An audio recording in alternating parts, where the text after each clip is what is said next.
అవును,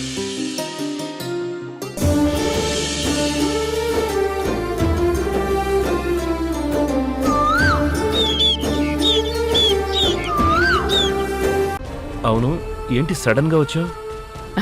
అనుకోకుండా రావాల్సి వచ్చింది. వచ్చే ముందు మీతో మాట్లాడాలని ట్రై చేశాను. మీరు ట్రెక్కింగ్కి వెళ్లారని చెప్పారు. నువ్వు రావడం చాలా సంతోషంగా ఉంది రాణమ్మ. అర్జెంటుగా రావడానికి కూడా ఓ ముఖ్యమైన కారణం ఉందండి. బిజినెస్ కి సంబంధించిన వ్యవహారాలన్నింటికీ పవర్ ఆఫ్ అటర్నీ నీకే ఇచ్చాను కదా రాణమ్మ. ఆ ఆస్తులు, డబ్బులు బిజినెస్ల విషయం కాదండి. నా పిల్లల గురించి అడుగుదామని వచ్చాను.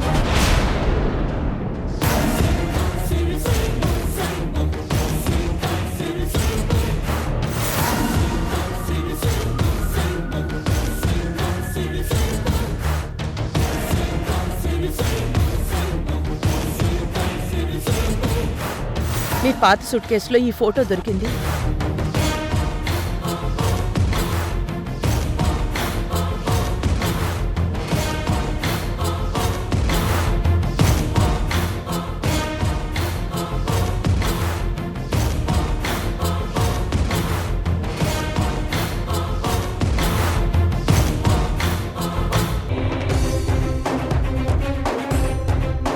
నా పాత సూట్ కేసులోనా?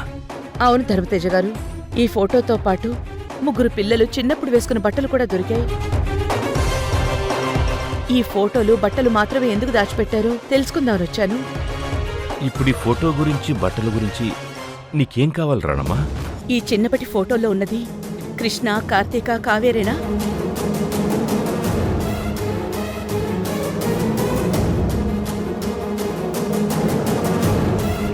గుర్తు తెచ్చుకోండి. ఈ ఫోటోల వెనుక ఒక అమ్మ ఆవేదనుంది.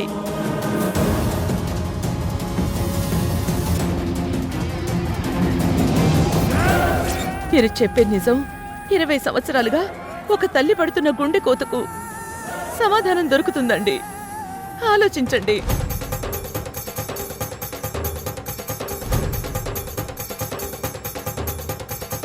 ఈ ఫోటోలో ఉన్నది చిన్నప్పుడు తప్పిపోయిన నా పిల్లలండి. ధనుషు, భవ్య, సుమలండి.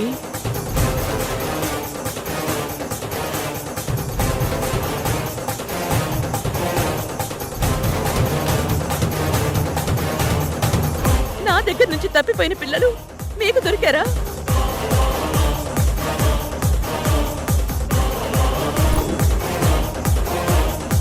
చెప్పండి. ఆ రోజు తీసిన 3 పిల్లల ఫోటో, ఆ రోజు వాళ్ళు వేసుకున్న బట్టలు మీరు సెపరేట్ గా దాచారు అంటే ఏదో ఒక రోజు వాళ్ళ కన్న వాళ్ళొస్తే నిజం చెప్పడానికనే కదా మీరింత జాగ్రత్త తీసుకున్నారు.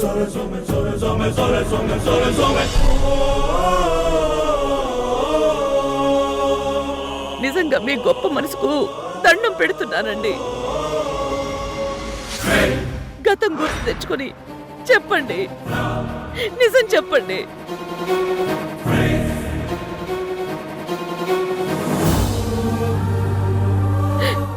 ఈ ఫోటోలో పిల్లలు నా పిల్లలండి.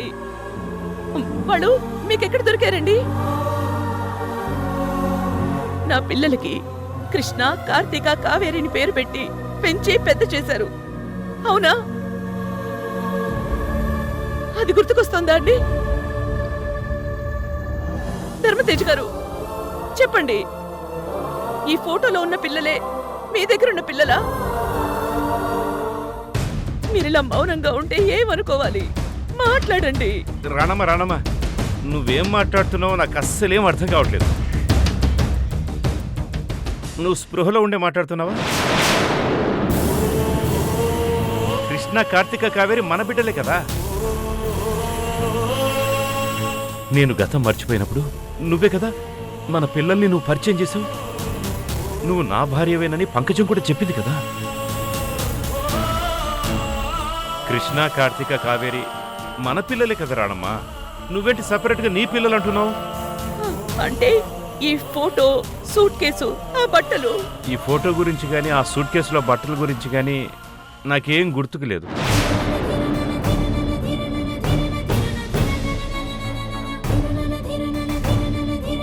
అయినా మన పిల్లలు ఎలా దొరికారని నన్ను అడుగుతా వింటారనమ్మా. కృష్ణ, కార్తీక, కావేరి మనకు పుట్టిన పిల్లలే కదా. నీకేమైంది? నువ్వు కూడా నాలాగే గతం మర్చిపోయావా? అయ్యో భగవంతుడా, ధర్మతేజ గారు నన్ను తాళి కట్టిన భార్య అనుకుంటున్నారు. కృష్ణ, కార్తీక, కావేరీలు మాకు పుట్టిన బిడ్డలు అనుకుంటున్నారు. అంటే అంటే ఈయనకి గతం గుర్తుకు రాలేదు. భగవంతుడా, ఇప్పుడు నేనేం చేయాలి? ఈ ఫోటోలో బట్టల గురించి అసలు ఈయనకి జ్ఞాపకం లేదు. నేనిప్పుడు ఏం చేయాలి? రాణమ్మా, నువ్వేదో ఆందోళనగా ఉన్నావు. మన పిల్లల విషయంలో బాధపడుతున్నావు. నేను లేకపోవడం వల్ల మన పిల్లలు నీ మాట వినకుండా ఏమైనా ఇబ్బంది పెట్టారా? ఇంట్లో ఏం జరిగిందో నాకు చెప్పు. ఈ ఫోటోలో ఉన్నది నా పిల్లలేనని నేను చెప్తేనే ఈయనకు అర్థం కావట్లేదు. గత జ్ఞాపకాలు గుర్తుకొస్తే తప్ప ఆ పిల్లల గురించి నిజం చెప్పలేరు. ఎంతో ఆశగా వచ్చాను. నా పిల్లల గురించి నిజం తెలుసుకోలేకపోతున్నాను. ఇప్పుడు ధర్మతేజ గారి నుంచి నిజం ఎలా తెలుసుకోవాలి? చెప్పు రాణమ్మా. మన బిడ్డలతో ఏమైనా గొడవ జరిగిందా? వాళ్ళని మనసు ఏమైనా నొప్పించారా? చెప్పు. వాళ్ళకి ఇప్పుడే ఫోన్ చేయి, నేను మాట్లాడతాను. వద్దండి, పిల్లలకి ఎలాంటి సమస్య లేదు. మీరు ఊహించినట్టుగా పిల్లల్లో మంచి మార్పు వచ్చింది. పిల్లలు ఎలా ఉండాలని మీరు కోరుకున్నారో వాళ్ళని అలాగే తీర్చిదిద్దాను. నా కొడుకు కృష్ణ అని మీరు గర్వంగా చెప్పుకుంటారు ధర్మతేజ గారు. పిల్లల భవిష్యత్తు కోసం పంచప్రాణాలు పెట్టి వాళ్ళకి ఏం కావాలో నువ్వు బాగా ఆలోచిస్తావు. వాళ్ళని ప్రయోజకుల్ని చేస్తావని నా భార్యగా నీ మీద నమ్మకం ఉంది రాణమ్మా. అటు పిల్లల్ని, ఇటు నన్ను, ఇంకోవైపు కంపెనీ బాధ్యతలను అన్నీ నువ్వే దగ్గరుండి చూసుకుంటూ పిల్లల్ని ప్రయోజకుల్ని చేశావు రాణమ్మా. వాళ్ళకి నీలాంటి తల్లి దొరకడం పూర్వజన్మ సుకృతం రాణమ్మా. బహుశా నువ్వు నా మదిలో మెదిలావు. అందుకే నీ గొప్పతనం తెలుసు కాబట్టి అనుకోకుండా తల్లిదండ్రుల పెయింటింగ్ వేశాను. చూడు రాణమ్మా.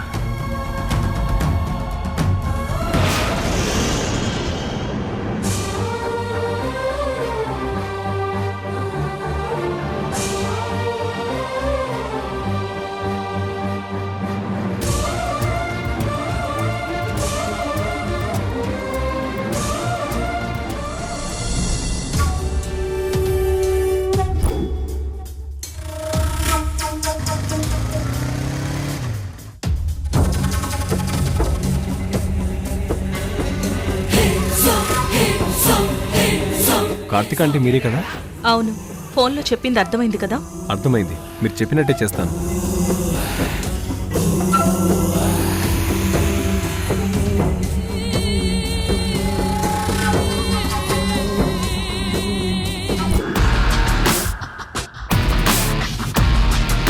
ఆ కార్తీకకు పని పాట ఏమీ లేదు.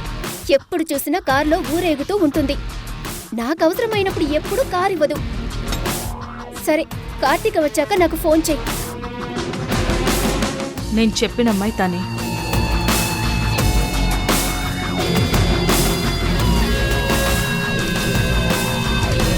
ఈ డ్రైవర్ కార్తీకకు కార్ ఇచ్చి ఏదో ఒక కహాని చెప్తూనే ఉంటాడు. ఇప్పుడు క్యాబ్ బుక్ చేసుకోవాలి. Okay madam.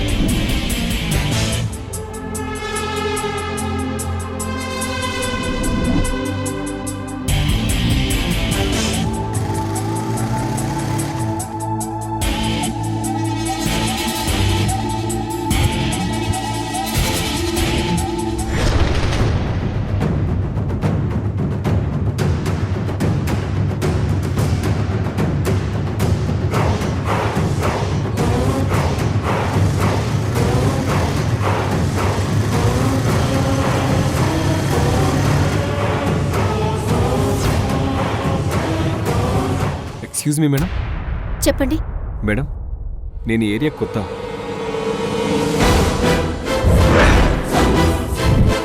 ఇక్కడ కేకే హాస్పిటల్ ఎక్కడుంది?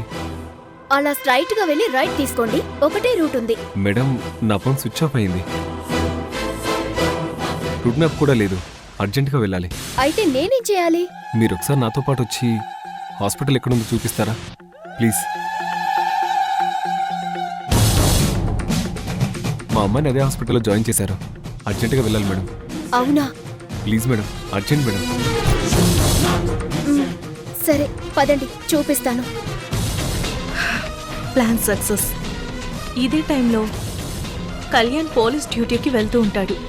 ఖచ్చితంగా చూస్తాడు. వెళ్దామా మేడం?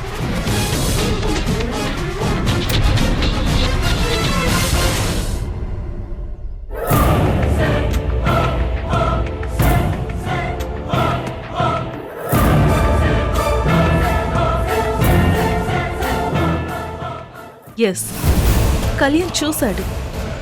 నా ప్లాన్ పర్ఫెక్ట్గా వర్కౌట్ అయింది.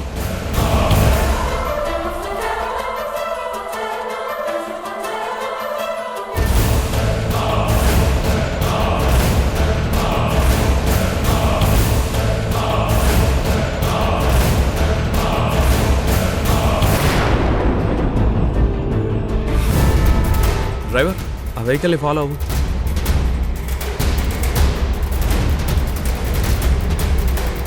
కళ్యాణ్ పోలీస్ స్టేషన్కి వెళ్లకుండా కావేరిని ఫాలో అవుతున్నాడు. అంటే అనుమానం మొదలైంది.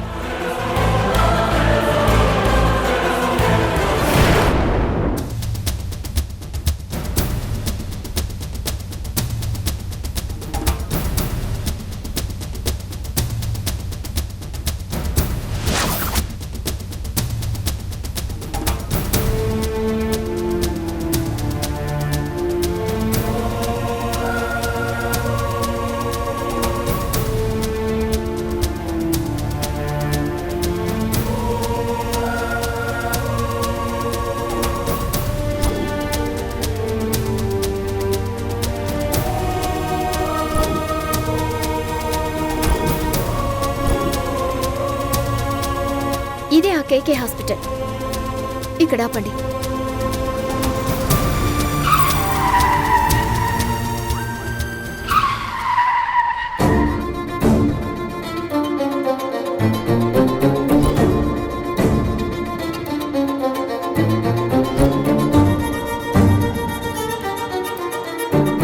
Thank you madam. It's okay.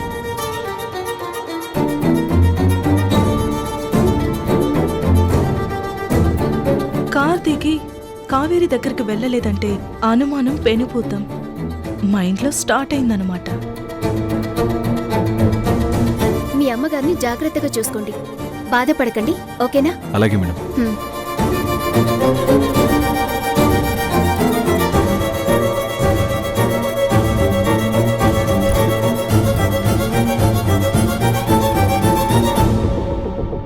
కావేరికి నువ్వు కాకుండా వేరే బాయ్ ఫ్రెండ్ ఉన్నాడు. దాని బాయ్ ఫ్రెండ్స్ లిస్ట్ నీకు తెలియదు కళ్యాణ్.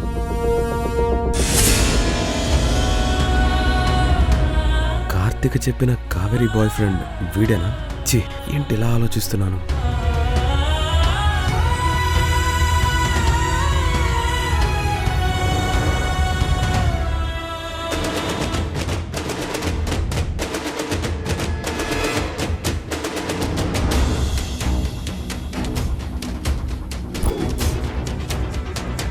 కావేరి, కళ్యాణ్ హార్ట్ బ్రేక్ నీ లవ్కి ప్యాకప్.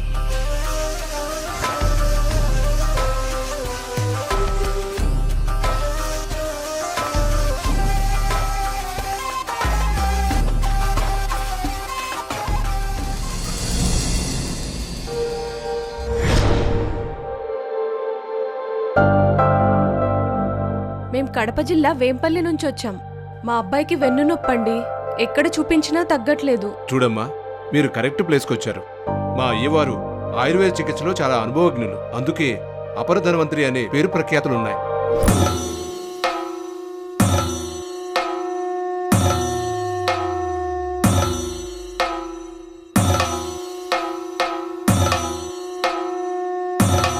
ఓం నమో భగవతే మహాసుదర్శన వాసుదేవాయ ధన్వంతరాయే అమృత కలశ హస్తాయ సర్వామయ వినాశనాయ త్రైలోక్యనాథాయ శ్రీ మహావిష్ణవే నమః.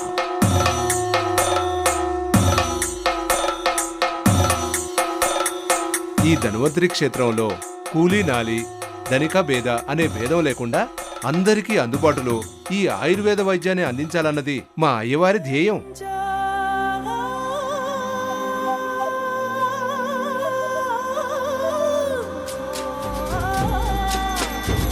సర్వరోగ నివారణాయ త్రైలోక్య పతయే త్రైలోక్య విధయే శ్రీ మహావిష్ణు స్వరూపాయ శ్రీ ధన్వంతరి స్వరూపాయ శ్రీ శ్రీ శ్రీ ఔషధ చక్ర నారాయణ స్వాహ. విశాలా విశ్వపోషణీ చ త్రిపురాంబికా కపాలినీ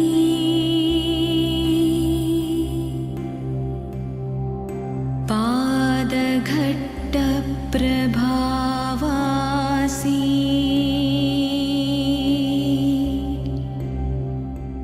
పాహి మాం పుణ్యావతి.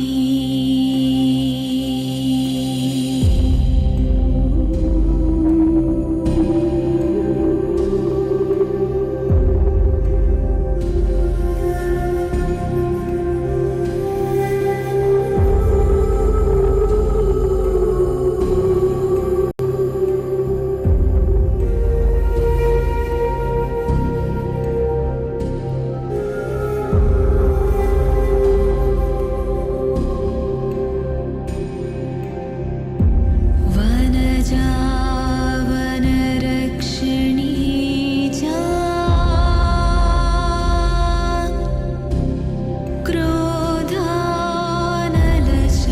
క్రోధానలశరభంజికా బలమీయవే భగితి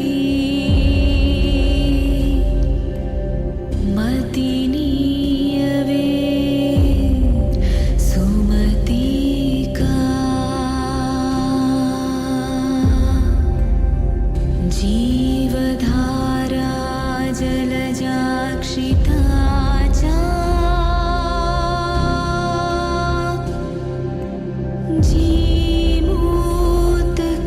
జీమూతకృపాళికా. ఇప్పుడు తల నా వైపు తిప్పు. ఆ, తల అటుగా తిప్పు. ఇప్పుడు పైకి చూడు, కింద చూడు.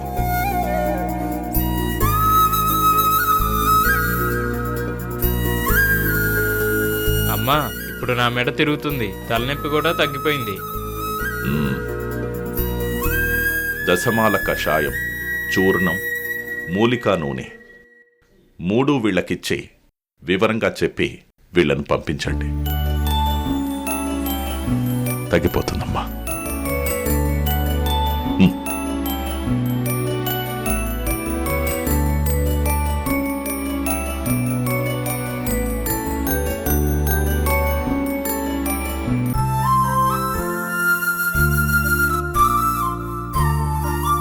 నమస్కారం వైద్యశిఖామణి మహేంద్ర గారు.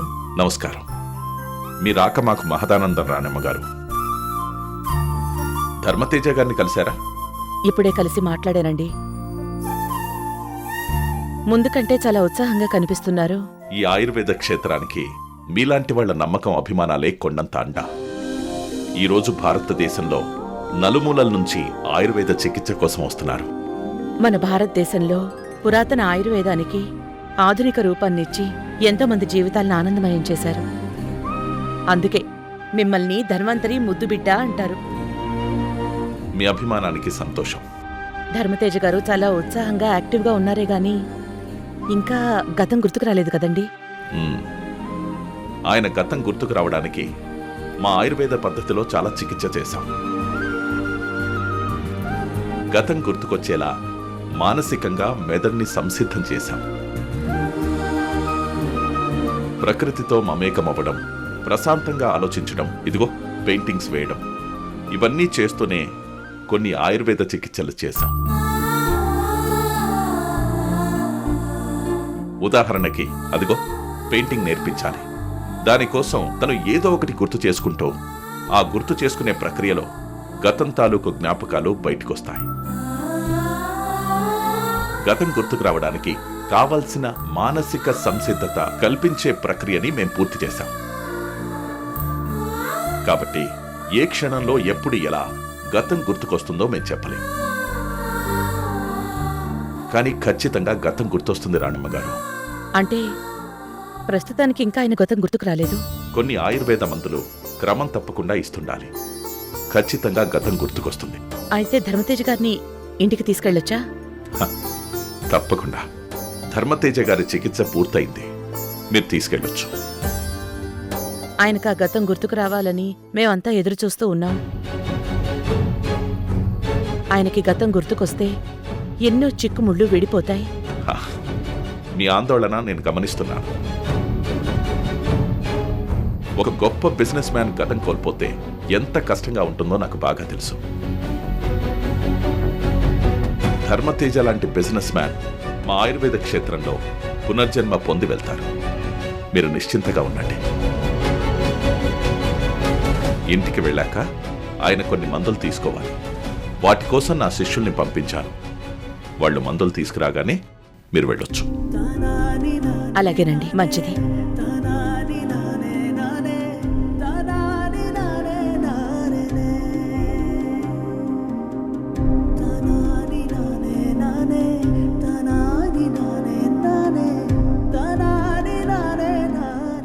నిన్ను అమ్మా అని పిలవచ్చా? వేల అక్షరాలు కోటి పుస్తకాలు నాకు జోలపాట పాడతావా అమ్మా? ప్రేమ అమ్మే కదా, అంతం లేని సొంతం, పంతం లేని బంధం, స్వార్థం లేని రూపం అమ్మే కదా.